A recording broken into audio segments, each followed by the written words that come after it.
Hello there, my name is Aaron and I like to make things out of old toys and model kits. In my monkey hands today I have a green container and a Baymax toy from the Disney movie Big Hero 6.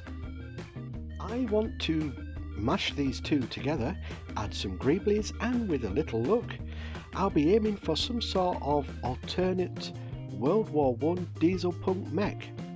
So grab a beverage and snacks and let's start scratching that build.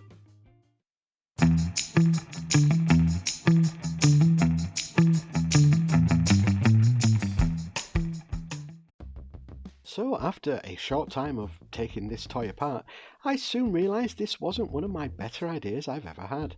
The amount of unscrewing, losing screws, was too much for my tiny brain.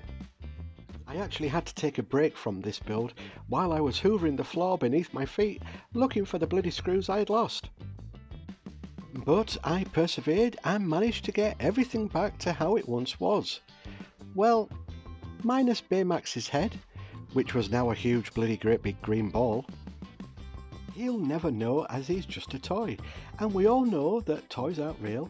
Sorry kids for that little bombshell. To cover the screw holes I went professional and used some plastic filler. I dropped the end of a pokey ear stick down the hole before using the filler to almost cover the hole up. I borrowed one of the other half's nail filey things just to smooth the bad filler job that I'd done.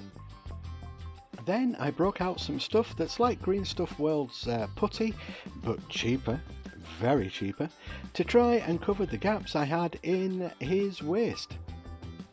And as we can all see, ladies and gentlemen, I am no sculptor, so I'll quickly edit this catastrophe out. Swiftly moving on to the arms, I noticed that one had a little mechanism inside that made his arm go up and down. So that had to go, and it took some time. But with brute force and sheer ignorance, that won the day, and I now had an arm that was too bloody heavy for the rest of the body. Quick, grabbing some blue tack, I'll try and keep the illusion of him standing unaided until I work out a solution. After a strong coffee, I realised that the only way I could stop my mech from falling over, and you're going to love the ingenuity of this, was to position his left arm, which is in my right hand, not your left, no, wait, hang on, left, right, anyway, with confusion getting in the way of everything, I glued his arm in such a way it became a third leg. I got this kit from Amazon, it was really cheap.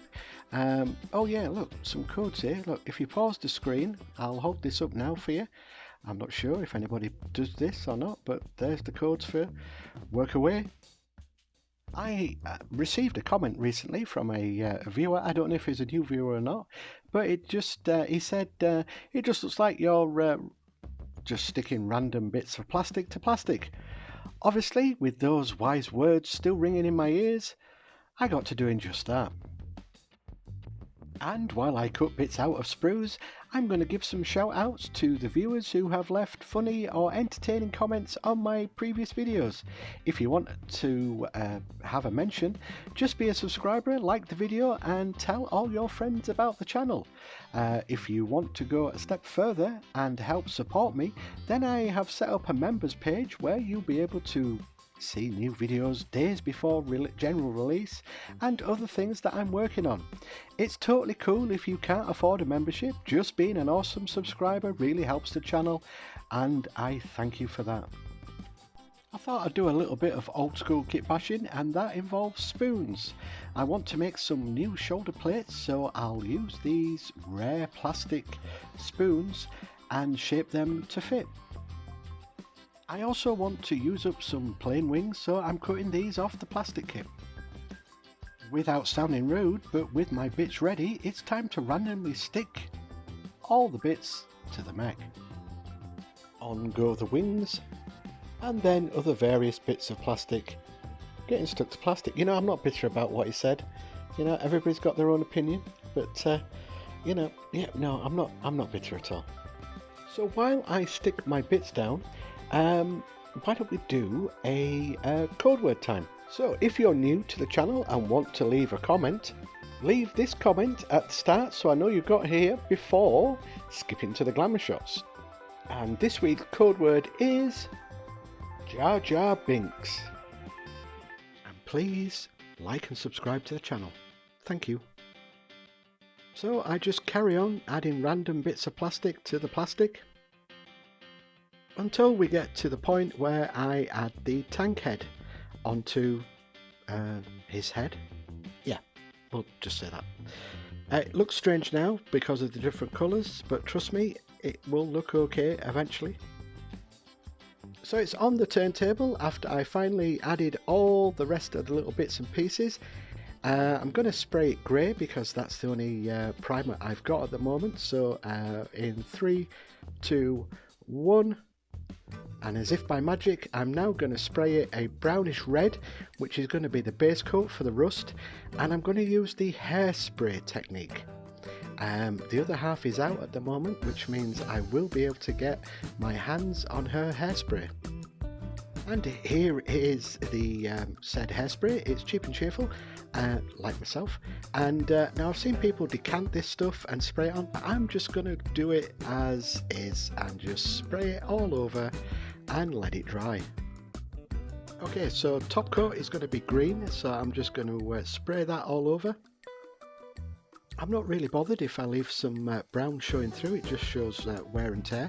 Now bear in mind, this tank head is going to be sort of like an experimental sort of thing, so it's been in battle and it's going to have little scrapes and rust marks and that sort of stuff, so it's not going to be brand new, fresh out of the factory. It's going to be used, like myself.